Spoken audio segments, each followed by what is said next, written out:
श्री नारद जी ने सुख तीर्थ में, जिसको आजकल सुखताल कहते हैं, वहां भागवत की कथा श्रवण करने का निश्चय किया।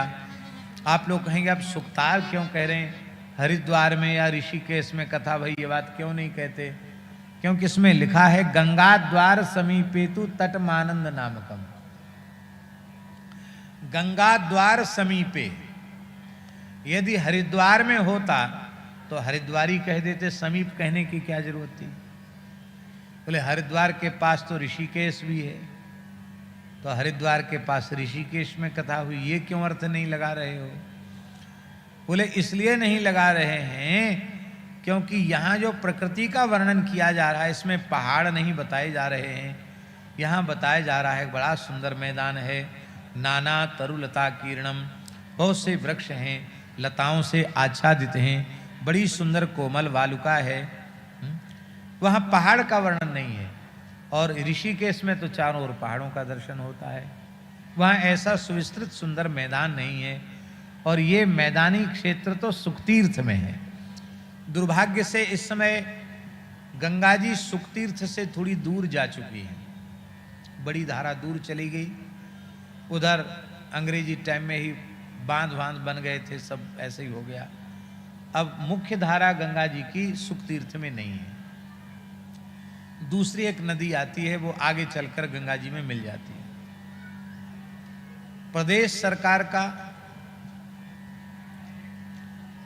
और केंद्र सरकार का, ये दोनों सरकारों का यह पुनीत कर्तव्य है कि हमारे भारतवर्ष का ऐतिहासिक तीर्थ जो सुख तीर्थ है, उसमें गंगा जी की मुख्य धारा लाई जानी चाहिए।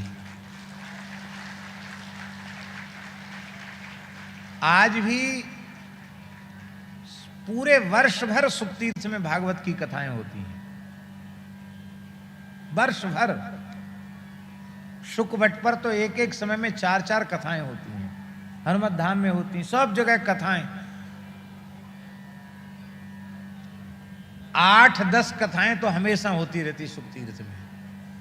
और इतने भारतवर्ष भर के लोग वहां जाते, फिर भी वहां गंगा जी नहीं है। ये दुख की बात है। इसलिए केंद्र सरकार को, प्रदेश सरकार को, दोनों को मिलकर के तत्काल, बहुत लंबे समय से संतों की मांग भी है, लेकिन उसकी पूर्ति अब तक नहीं हुई। उस दिशा में उसमें गंगा जी का मंत्रालय उमा भारती जी के पास था, वो हमारी कथा में आई थी सुख तीर्थ में, और उनको दिया गया था, वो करने वाली थी, लेकिन इसके बाद उनका विभाग ही बदल गया, वो अलग हो गई बेचारी। तो ये बहुत आवश्यक है, ये होना चाहिए। तीर्थों का प्राचीन स्वरूप संरक्षित सुरक्षित होना ही चाहिए। तो शुक तीर्थ में कथा हुई, बद्रिकाश्रम में क्यों नहीं हुई? आजकल तो बद्रीनाथ में बहुत कथाएं होती हैं, होनी भी चाहिए, पर बद्रिकाश्रम में क्यों नहीं हुई, सुख तीर्थ में क्यों हुई?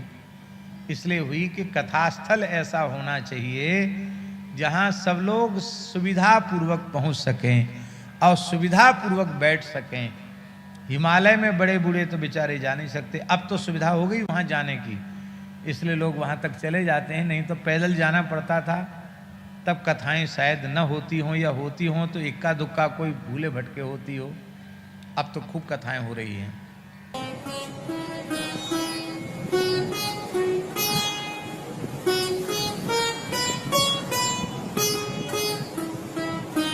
श्री सीताराम प्रतिदिन सत्संग एवं दर्शन के लिए श्री महाराज जी के ऑफिशियल चैनल को जरूर सब्सक्राइब करें।